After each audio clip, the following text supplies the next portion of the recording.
আসসালামু আলাইকুম আমার ইউটিউব প্রিয় বন্ধুরা, কেমন আছেন সবাই? দেশ ও দেশের বাইরে থেকে সাবস্ক্রাইব নন সাবস্ক্রাইব যত ভাইরা বোনেরা দেখছেন, সবাইকে জুয়েল ইলেকট্রনিক্স অ্যান্ড সাউন্ডের পক্ষ থেকে স্বাগতম। তো বন্ধুরা, আপনারা নোটিস করতেছেন দীর্ঘ কয়েকদিন যাবত আমি আসলে ভিডিও আপনাদের উপহার দিতে পারতেছি না বা দিচ্ছি না। ব্যস্ততা প্লাস সমস্যা সব কিছু মিলিয়ে আসলে কি সমস্যা, কি ব্যস্ততা, তো থাম্বনেল দেখে বুঝে গেছেন যে কিন্তু আজকে আমি আপনাদেরকে কি বিষয়ে কথা বলতে চলেছি। অ্যাকচুয়ালি তো আপনারা স্ক্রিনে দেখতে পাচ্ছেন একটি সানগ্লাস এবং একটি মনে হয় একটি ওষুধের প্যাকেট, সেরকম মনে হচ্ছে দেখতে। তো আসলে এইগুলা কি আমি বিক্রি করব না রিপেয়ার করব?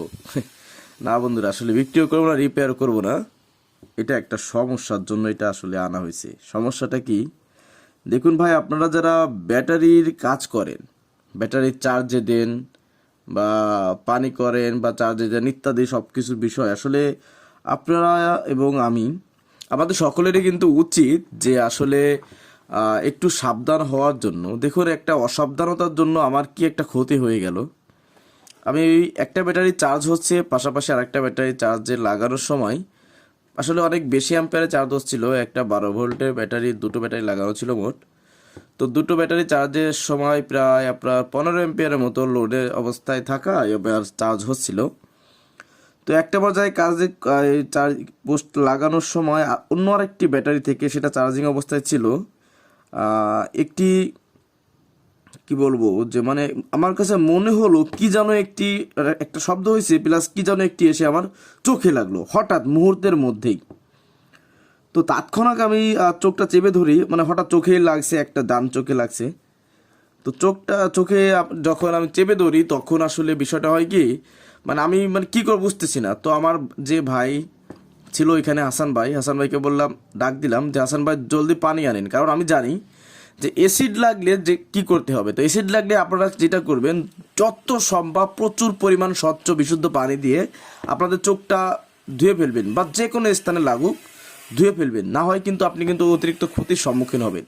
তো প্রাথমিকভাবে অবশ্যই কিন্তু আপনাদের যে কাজটি করতে হবে সেটা হচ্ছে প্রচুর পরিমাণে পানি দিয়ে চোখটাকে বা যেখানে লাগবে ধুয়ে ফেলবেন। তো আমি সেটা করছি।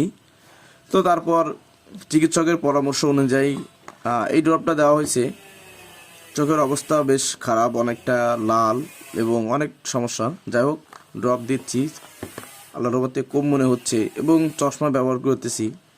তো এখন কথা হচ্ছে বন্ধুরা, যারা ব্যাটারি কাজ করেন, ইলেকট্রনিক্স জগতে আছেন, যারা একটু বিপজ্জনক বা সিরিয়াস কোনো কাজ করতে যাবেন, অবশ্যই সেফটি ব্যবহার করবেন। যেমন চোখে চশমা দিবেন, অন্যান্য যে কাজ করবেন সে অনুযায়ী অবশ্যই সেফটি ব্যবহার করবেন। দেখুন, আমার চোখে যদি ওই সময় সব চশমা থাকতো তো ডিরেক্টলি ওই অ্যাসিড দ্রব্যটা এসে কিন্তু আমার চোখে লাগতো না।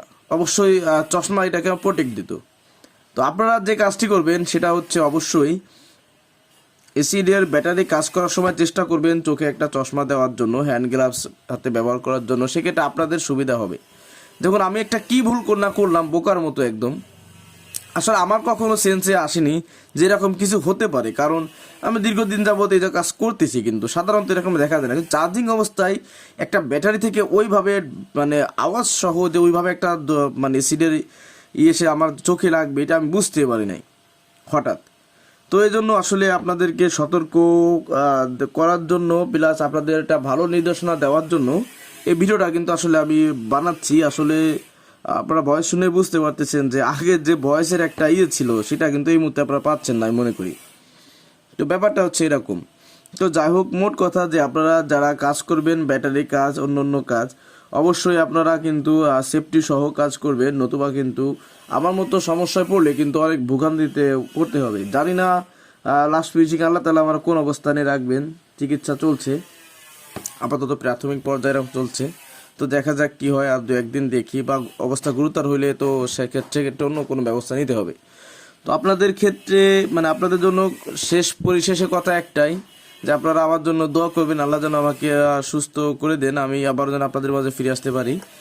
আর মেইন যে ব্যাপারটা বললাম যে অবশ্যই কাজ করার সময় সেফটি ব্যবহার করবেন। আসলে তেমন কিছু বলবো এরকম কিছু আসতেছে না মন থেকে এখন। তো যাই হোক বন্ধুরা, ভালো থাকুন, সুস্থ থাকুন, আর আমার জন্য দোয়া করুন। তো আল্লাহ হাফিজ।